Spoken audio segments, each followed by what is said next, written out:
ensure that there's adequate capacity to rapidly deploy these tools and avert mortality and morbidity. The Africa region underscores the importance of the International Health Regulation 2005 in strengthening health system capacities at the national level and in averting international spread of the diseases.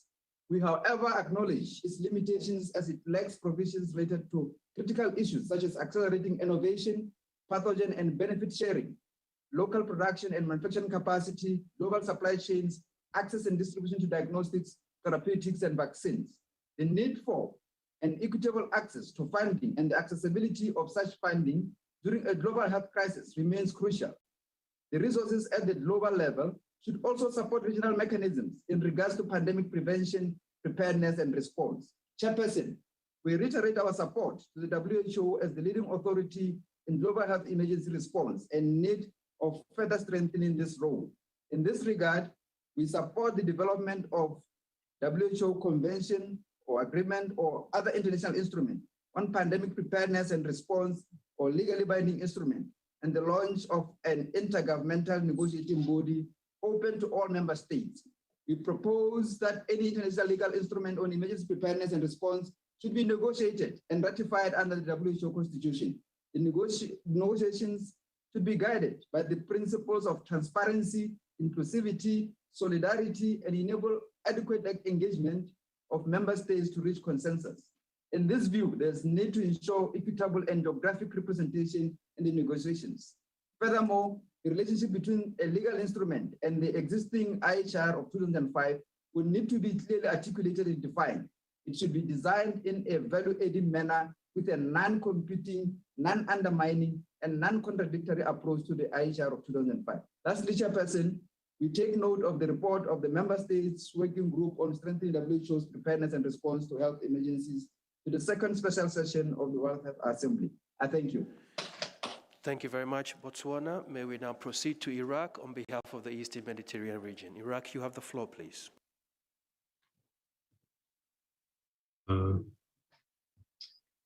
Thank you so much, Mr. President. Do you hear me? Yes, we can. You may kindly proceed. Okay, thank you. I have the honor to make this statement on behalf of the 22 Eastern Mediterranean region member states and territories. We would like to start by thanking the Secretariat for preparing this exceptional session, which addresses a critical challenge that all countries are facing. We also note with appreciation the work of the Member States Working Group on Strengthening WHO Preparedness and Response to Health Emergencies and the contribution of its Bureau in facilitating and guiding the work over the last 5 months. IMRO countries endorse and support the working group position as reflected in the report presented by the working group on strengthening the International Health Regulation of 2005 as a key component of the global health architecture. We agree that this should be done through targeted amendments without reopening the entire instrument for negotiations. In this regard, we feel that this extremely important area of urgent reform and action and the process of how these amendments will be conducted should receive further discussions during the next meeting of the working group next month. Ladies and gentlemen, we all agreed that some important aspects of health emergency preparedness and response may not be completely addressed within the scope of the IHR, and therefore a potential new instrument may be needed. The working group report mentions a number of potential benefits of a new legally binding instrument, like in the area of equity, One Health approach, sustainable financing, and sharing of pathogens, samples, and genetic informations. In this respect, countries of the region would like to specially prioritize and addresses the recommendations that focus on gaps in governance and leadership, on adequate and sustainable financing, and on equity, particularly in relation to improving unrestricted, equitable, and timely access to the vaccines and medical countermeasures. Equity issues remains paramount for our region, who bear the disproportionate impact of the COVID-19 pandemic. While the IHR currently remains the key instrument on pandemic preparedness, and the required amendment is a critical area for action, countries of the region believe areas that may benefit from a new instrument will require serious action for considering the development of WHO legally binding instrument, and therefore we support the establishment of an intergovernmental negotiating body that will start a clear, transparent, inclusive, and member state-led process to identify the substantive elements and modalities of negotiations within a realistic timeline, taking into account the need to address the potential risks mentioned in the WGPR report. Finally, our vision is health for all and by all. We truly look forward to the discussion during this special session and hope that with your leadership, President, a roadmap that supports achieving this vision is materialized. We also look forward to the continuation of the working group discussion on the mandate under Resolution WHA 74.7 and the report to the next regular session of the Assembly. I thank you, Mr. President. Thank you very much, Iraq, on behalf of the Eastern Mediterranean region. I now invite Fiji on behalf of the Western Pacific region. Fiji, you have the floor, please.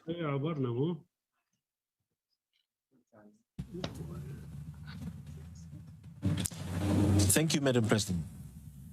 I have the honor of making this statement on behalf of the member states of the Western Pacific region. We are a highly diverse group comprising some of the world's smallest country and some of its largest. While our circumstances differ, all of us have felt the devastating impacts of COVID-19. We are committed together to end this pandemic and to do all we can to ensure the world is better positioned to prevent, prepare, and respond to future pandemics. Madam President, Director General Dr. Tedros, distinguished colleagues, we in the Western Pacific have learned valuable lessons from previous health emergencies, including SARS in 2002 and MERS in 2014. The health system capabilities we have built for infection prevention and control, our response tools, and community resilience have been instrumental in limiting the pandemic's reach. The rapid application of proven public health measures has in many cases allowed us to effectively contain outbreaks, even in low-resource settings and small health systems. The member states of the Western Pacific fully support the decision to establish an intergovernmental negotiating body to draft and negotiate a global instrument on pandemic prevention, preparedness, and response under the WHO Constitution. As we work together to develop the instrument, we will bring our regional experiences into the global discussion. One key lesson is the importance of continuing learning for improvement and of combining emergency planning with system readiness, as we have done under the Asia-Pacific Strategy for Emergency Disease and Public Health Emergencies, which is our common framework for implementing the international health regulations. The risk of emerging disease is ever present, and we see strengthened surveillance as critically important, with a One Health approach working collaboratively across the human, animal, environmental, and food sectors. We need to ensure WHO remains at the center of a global health system, preserving its mandate and recognizing member states' reliance on its normative and operational functions, which is essential for protecting our populations from health crises. Finally, and most importantly, solidarity must be the foundation of the new instrument. Only together with a focus on equity can we ensure that in the future we are equipped to prevent, prepare, and respond. Thank you. Thank you very much, Fiji. And now I invite Slovenia on behalf of the European Union. Slovenia, you have the floor, please.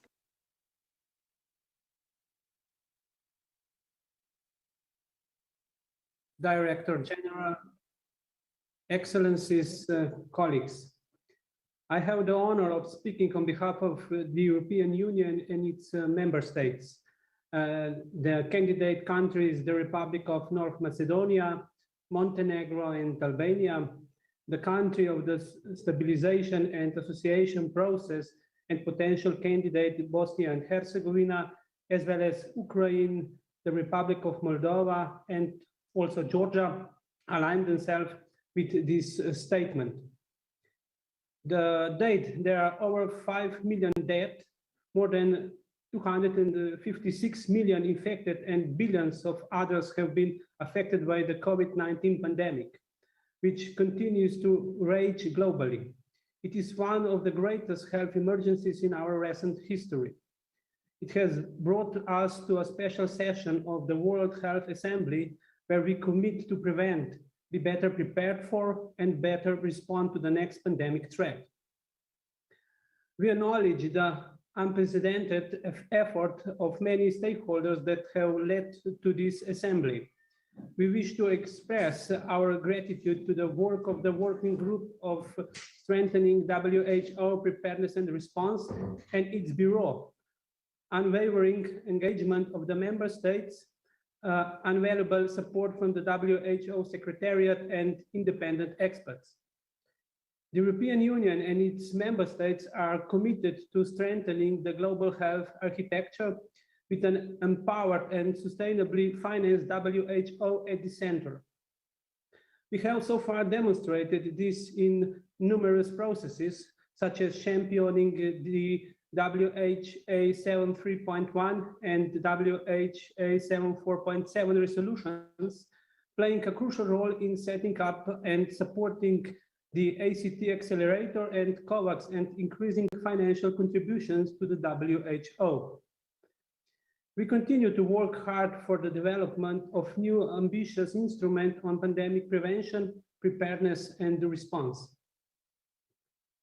We strongly welcome the consensus reached at this session, which gives us a sense of joint purpose to achieve this goal as the world together.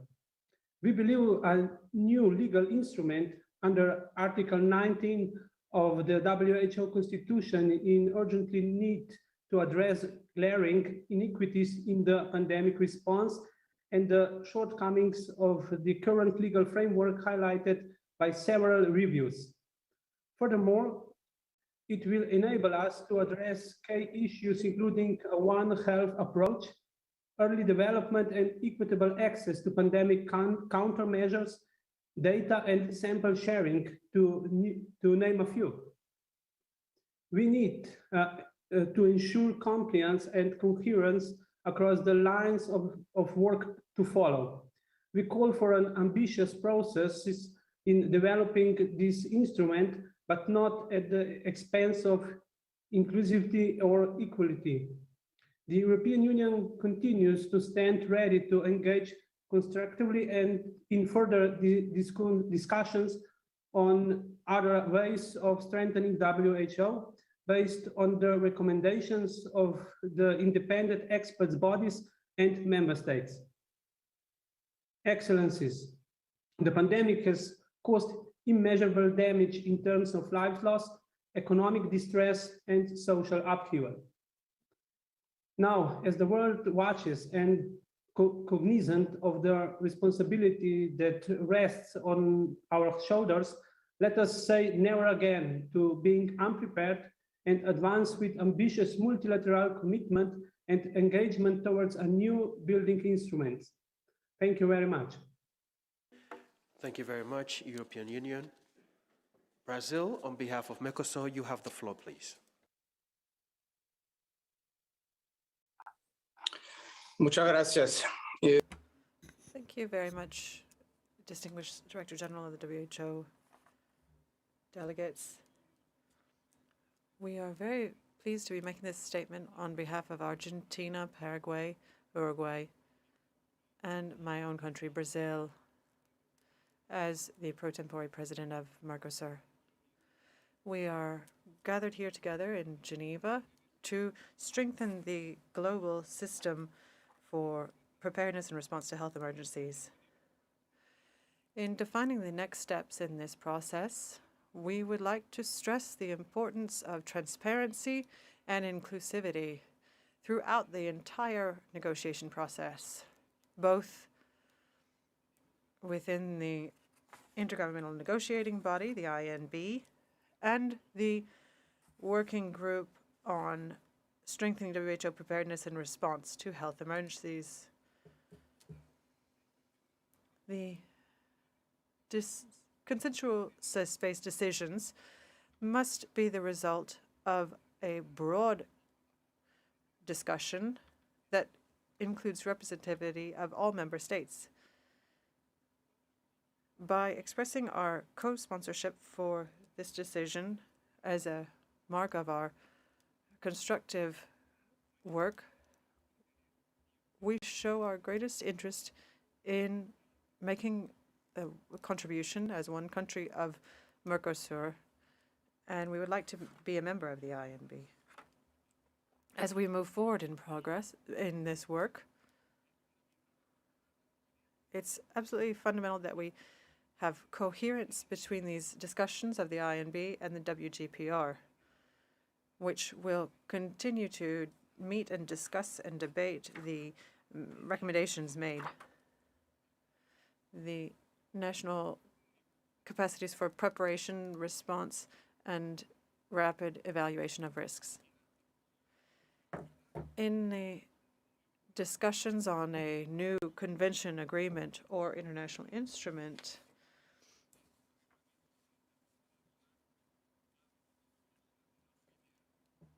under the WHO, the defense of strong and resilient national health systems and equity in access to countermeasures,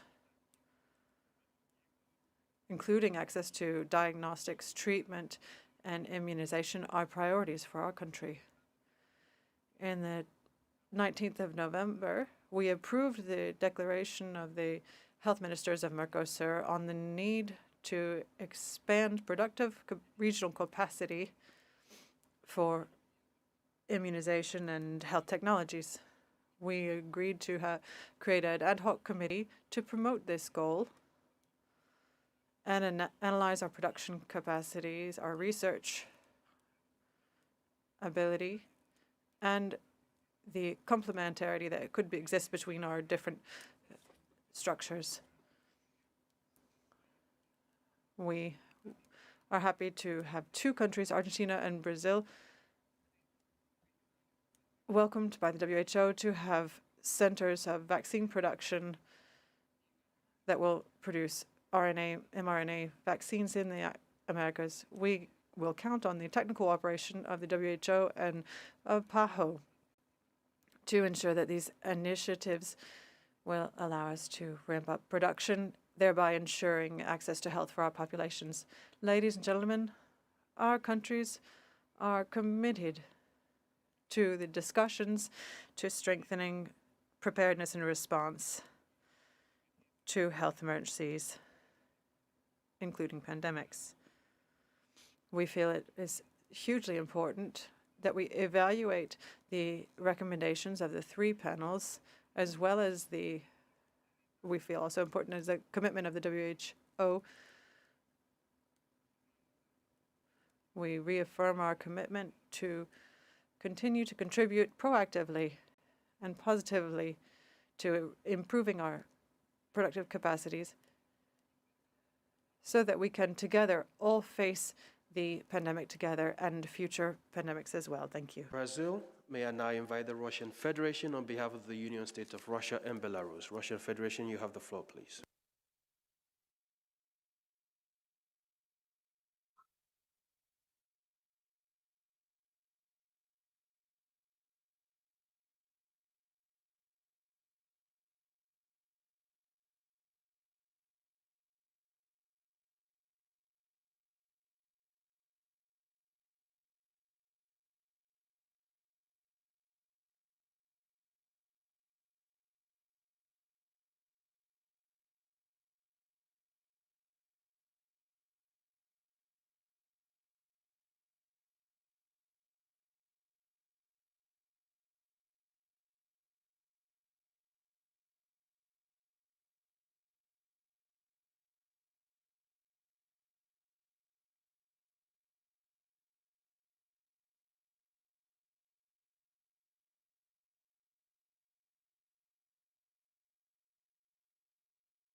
Уважаемый генеральный директор, уважаемые коллеги, имею честь выступить от имени Российской Федерации и Республики Беларусь как государств-участников союзного государства. Пандемия новой коронавирусной инфекции выявила уязвимые места в международной системе готовности и реагирования на вспышки опасных инфекционных заболеваний. Очевидна необходимость укрепления глобального потенциала в сфере предотвращения и противодействия пандемиям и другим чрезвычайным ситуациям в области здравоохранения. Совместными усилиями нам предстоит сформировать прочную международную правовую базу дальнейших практических действий на всех уровнях. Это очень трудоемкая задача, решение которой возможно только в рамках комплексного подхода и на основе глубокого экспертного анализа. Искусственно форсировать данную работу даже опасно.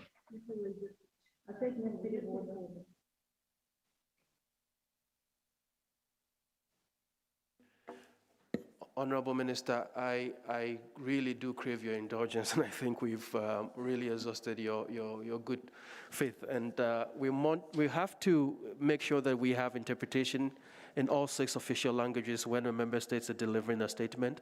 And that is why we will crave your kind indulgence. If you would just bear with us, we will proceed to the next speaker and then come back to you so that we can address the interpretation challenges for the English booth. Would that be acceptable to you, Honorable Minister?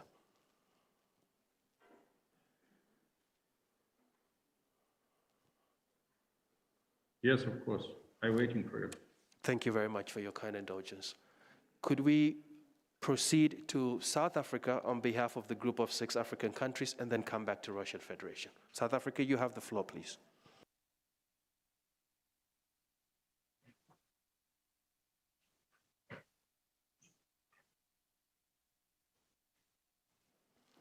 South Africa, you have the floor, please.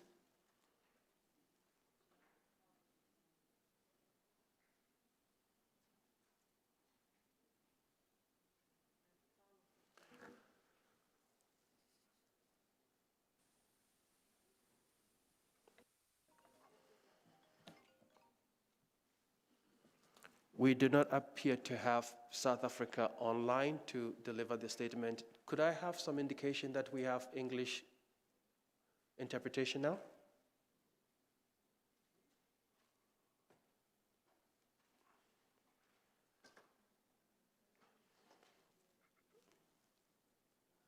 That does not appear to be the case. South African delegation, are you in the position to make your statement?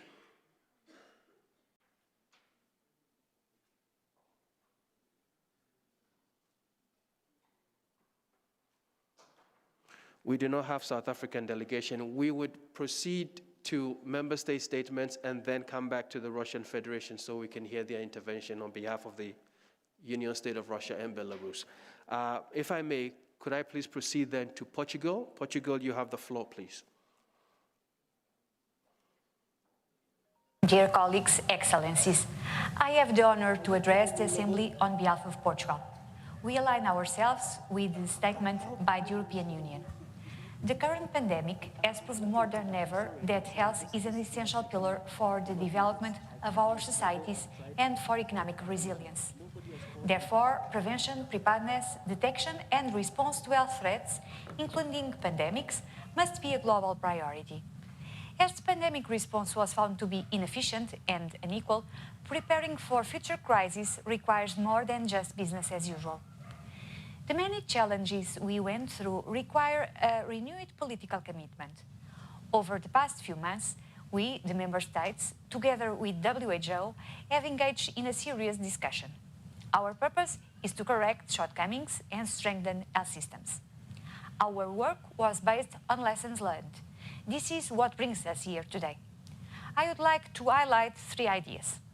First, the consensus on the importance and centrality of WHO in the global health architecture. As we champion multilateralism as the path to better prepare for future threats, we also need a stronger WHO with a leadership role. Second, the need for a human rights approach in all health questions. We recognize the urgency to prioritize the needs of vulnerable populations, such as migrants, women, and girls.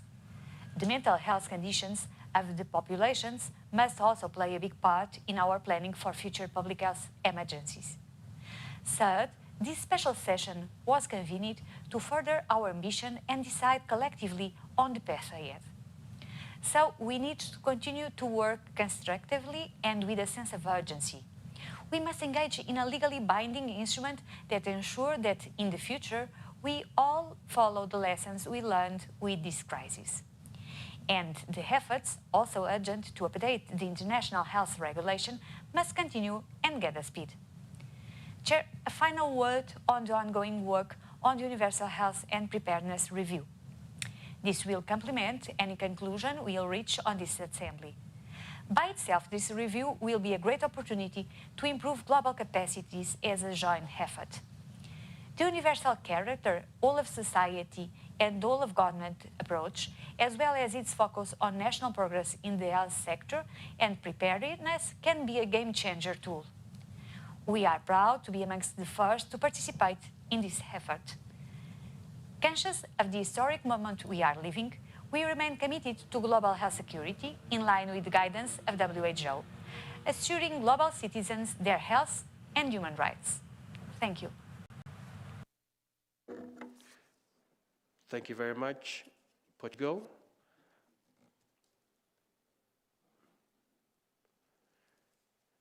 We understand that there's still no interpretation in English at the moment. I'm not entirely sure if the intervention from Peru would be in Spanish.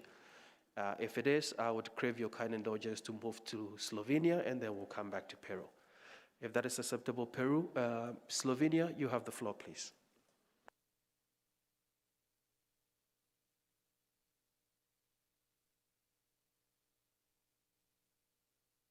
Colleagues, Slovenia aligns itself with the statement of the EU and its member states presented by our minister just before. Given the new facts, we are justifiably concerned that we are still a long way from overcoming the one of the greatest health crises in human history, the COVID-19 epidemic. While much better prepared for this last wave, our health systems are still challenged in many ways. Having a strong primary healthcare is certainly an advantage. However, the dual track approach after a certain period of time affects access to services, in particular those for chronic patients, mental health and prevention. The relocation of staff and the continued concern for sufficient capacity for the most severe cases of COVID place a heavy burden on health systems and health professionals. We can see already now that this prolonged state of emergency contributes to a widening gap of inequalities in our populations. It is evident that investments, not only financial, will be needed to strengthen our response capacities and ensure better preparedness for such crises. Even more worrying are the unjustified inequalities in access to COVID-19 countermeasures. While this is most hard felt by the developing countries, we can witness already today that no one is immune to the consequences of inequity. We have seen admirable acts of solidarity, for example, through ACTA and COVAX, but this is clearly not enough. We should strive to find innovative ways of working together to respond to future crises at the global level better and faster. Over the last almost 2 years, there has been a plethora of recommendations put forward by the WHO, member states, and independent bodies led by experts and political leaders. Slovenia thanks them for their unwavering efforts and strong leadership. They have also pointed out that there are serious gaps in the current global health architecture. To address them, we need to put equity and solidarity at the heart of our efforts. We are convinced that we can do it better and that now we have the opportunity. We have a historic decision in front of us to embark on a journey towards a new legally binding instrument against pandemic. We believe that this new instrument will allow us to address many aspects of pandemic prevention, preparedness and response, such as One Health, sample sharing, health emergency health workers, access to countermeasures, and so on. Above all, it will allow us to institutionalize our commitment to equity and solidarity. Slovenia welcomes this opportunity and invites other delegations to adopt this decision. Thank you. Thank you very much, Slovenia. If I may, I'll move to Pakistan. You have the floor.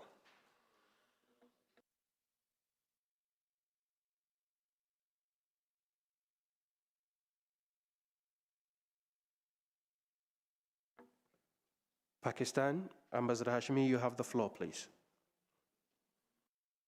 Dear Jude, this is Hussein. We have some technical problems. If you can shift the statement to the second session, please, in the afternoon, we would be obliged. Thank you. Well noted, Pakistan. We will then proceed to Kenya. You have the floor.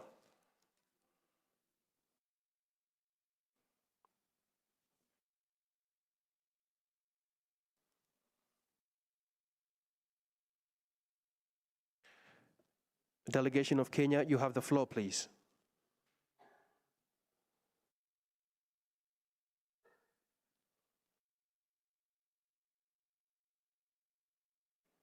Kenya, are you in a position to make your statement?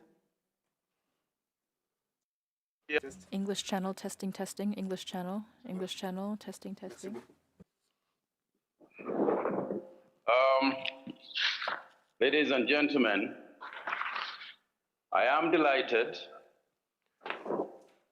to address this special session of the World Health Assembly at a time when the global nature of our interactions just came into sharp focus with the new COVID-19 variants. Now more than ever before, we are faced by a world in which transport is so advanced that one can get to any corner of the world in a day. Similarly, viruses and pathogens can be removed across borders in no time. Therefore, presuming that it's possible to deal with COVID-19 and other pandemics single-handedly is at best delusional and at worst dangerous. Mr. Chairman, President, it is therefore important that as a global community, we approach our fight against pandemics such as COVID-19 with a military approach. Together, and with all the ammunition at our disposal, the world must work as a single army, defending ourselves against an enemy that is attacking all of us indiscriminately. Asylum mentality and knee-jerk reactions will neither be sustainable nor effective. Mr. President, we need a paradigm shift which will inform our actions.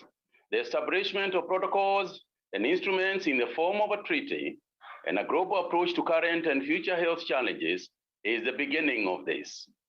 The new thinking will, for instance, inform and educate us that vaccine equity and a holistic approach to its use is the only way we can defeat COVID-19.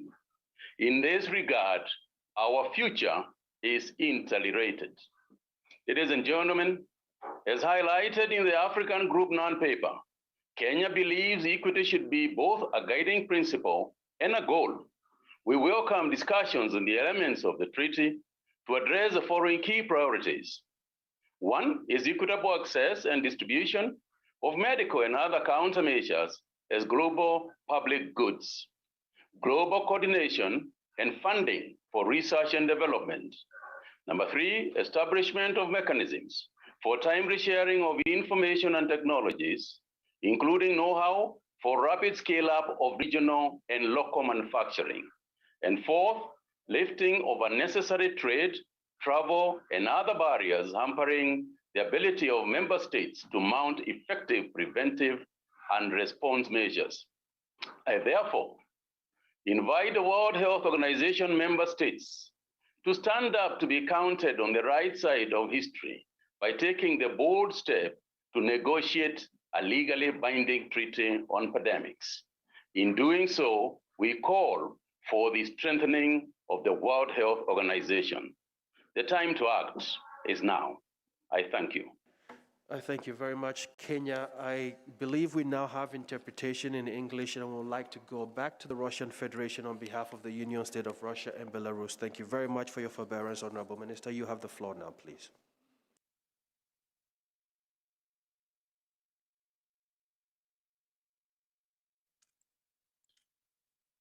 I guess it's stress test for us with technical support today. No problem.